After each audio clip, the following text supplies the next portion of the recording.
All right, good morning, everybody. I figured I'd start off today by talking a little bit about my PQ on Saturday in Duluth, Georgia. There were 101 or 102 people. It was a pretty diverse field. Um, I think the highest represented was Han. There were like 14 Hans, something like 12 or 13 Sabines. Um, I think there were a bunch of Jangos, like 10 or 11 Jangos.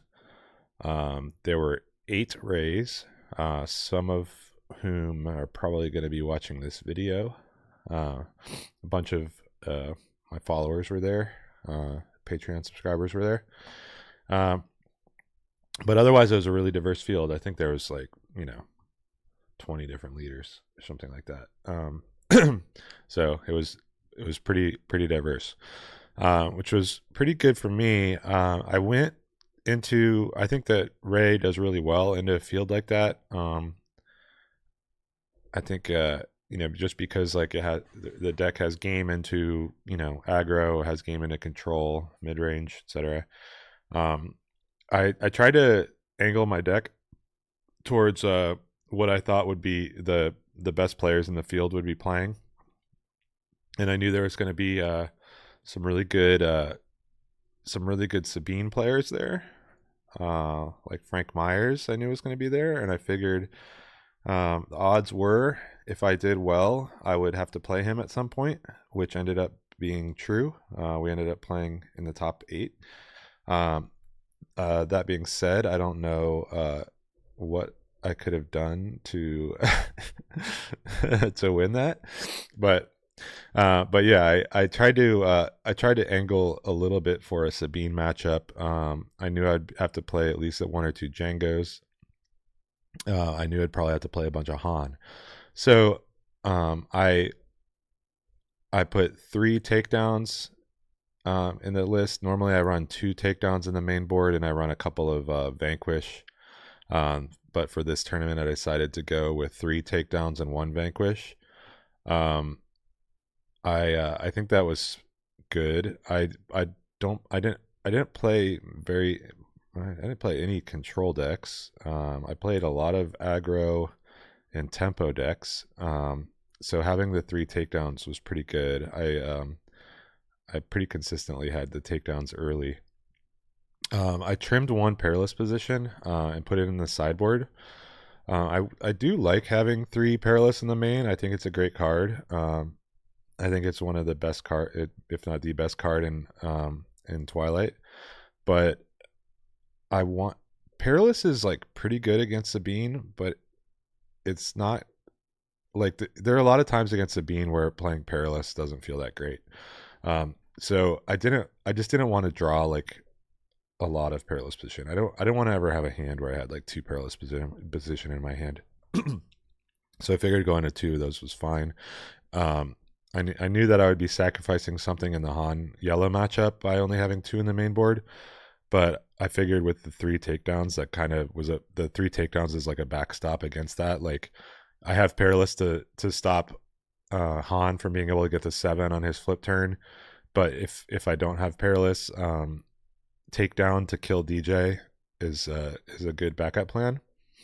You'll notice that I put 2 Jedi lightsabers in the main board. These it was basically a lot of people are like, oh, Jedi lightsaber, it's bad against Han, right?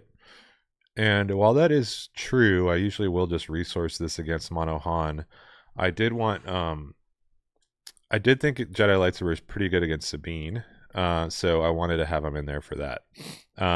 Sabine does sometimes run a decent amount of upgrade hate, but sometimes it's just in their sideboard. So I figured that if I ran the Jedi lightsabers in game 1, I could maybe get a cheap win by having Sabine unit or R2D2 or Yoda with a Jedi lightsaber. Sometimes you can just really run away with it if Sabine doesn't have an answer. Or if they don't know how to play around that. So I wanted them in the main board, and I figured I would side them out in game 2 when Sabine brings in their upgrade hate. And then yeah, against Han, like yeah, sure you resource it most of the time, but there are sometimes situations where Han on you can like say you have a unit out and you don't draw into your perilous position or take down on Han's flip turn. You can wait until Han uses their leader ability to go to 6 resources, and then throw a lightsaber on something like Yoda, and then it forces them to either not be able to flip or to use something to tap or bounce, to spend resources to tap or bounce the Yoda, which will then like delay their ability to play DJ that turn. So it's not great, but if you're forcing them to spend resources without getting to 7, then sometimes that can be enough to drag the game out longer, which plays to us to our better late game. But in general, I wanted to I trimmed a redemption. A lot of people probably noticed that I'm not running redemption right now. I thought that redemption is too expensive. It's too slow in like the current environment. Most of the games or most of the matchups where you would want redemption, you're just dead by the time you get to 8 resources, so it doesn't really help you there. And if you do get to 8 resources in those matchups, you're probably winning anyway. So I just felt like it was a little bit win more. So what I did in instead of that is I wanted to have a more consistent early game. So I went with before I used to have 5 ships on turn 1. I used to run either 2 arcs and 3 A-wings or vice versa. So I went to 3 of each of them and 3 Conquer Dawns. So I figured if I have 9 ships by turn 2, then I'm in pretty good shape against most decks that try and play aggro in space. And then it's also good against control to be able to just drop a whole fleet of ships in the air. Like if you can drop a Conquer Dawn and like 2 A-wings in the air, you can usually beat a control deck. And then I went with at SCG Con, I had been running Village Protectors and Nema Outpost Constables in the main board, and I had moved Obi-Wan Kenobi to the sideboard. But at SCG, I ended up playing, as SCG Atlanta, I ended up playing against a lot of mid-range and control decks. And not having Obi-Wan Kenobi, it was kind of a liability. Same with the Jedi Lightsabers. Against mid-range, Obi-Wan and Jedi Lightsaber are like 2 of the most important cards in the deck. So I wanted to just try and like make sure that I had that matchup covered. I didn't want to like just be punting game 1 against mid-range decks, which are decks that we should normally be able to beat.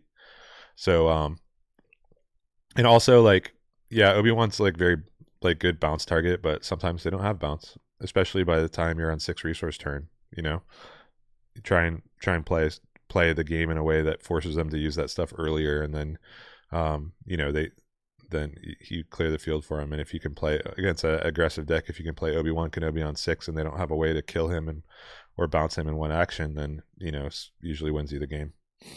That ended up happening against a Kylo. I ended up being able to stick an Obi-Wan Kenobi, and Kylo wasn't able to kill him easily enough, so I was able to flip Rey and make Rey big, and a big Rey is really hard for a deck like that to deal with. Yeah, the sideboard isn't nothing really too surprising or shocking. Regional governors in the sideboard, I wasn't able to make room for regional governor in the main board. I would have liked to have had her in the main board. She probably would have taken the slot that the Jedi lightsabers are in, but I felt a little bit more comfortable bringing her in game 2 when I knew what I could afford to cut for her. Overall, regional governor was not that big a factor in the tournament. I can't really recall any times where I was able to really like shut down my opponent with the regional governor. Most of the times I sided her and I just didn't draw her. It wasn't not a knock on the card. I love the card. It just sometimes you side stuff in and you never see them. So that's kind of what happened there. And then I have the extra Vanquish and Rivals Fall. Not really factors in the tournament. Never really played against the decks where I would have needed those. Top targets were in there. A lot of people asked if top targets ended up being good. Well, I did play against a lot of aggro. That was another card that I sided in a bunch and just didn't draw them. I think I played top target 3 times. And in only one occasion did I use it to actually heal damage off my base. And I think that was against the Quinlan Tarkintown. Against both of the other decks, I used top target to heal my units, which I think is really good. Sometimes a lot stronger using it to heal your units than to heal your base, because especially in this deck where all your units have restore, if you're able to like heal Rey for 6 and get her back up to full health, a lot of times that means that she's going to heal for way more than 6 over the course of the game. So, or at least 6, if that buys her 2 attacks. So, just something to always keep in mind with top target, that you have that ability. And a lot of opponents forget about that. So because they're forgetting that you can heal units, they're going to make mistakes, and they're going to forget, and they'll try and like trade 2 units into one of your units, and then you just heal it up, and then they're like, oh shit. That play, so you can just like, it's like weird. It's like, kind of spending 1 to just win the game by causing your opponent to screw up is pretty good. And even if they do realize that you can do it, it like just makes it hard for them to plan their combat. If they can't kill a unit in one hit, then they have to like go to a different game plan. But anyway, yeah, that was the deck list update for the PQ. I think it went pretty well. I only lost, I think I was 12-3 in games in Swiss. I was 6-0 heading into round 7, and I scooped to my testing partner Stan Gasque, because we were both undefeated and there's no point in us playing. So we took the gentleman's buy, as they call it, to go get some food and rest up before the top cut instead of playing it out. And Stan ended up winning the tournament, so he can thank me for that, I guess. Anyway, I hope this was useful, and I'll include a link to the list in the video description. All right, bye.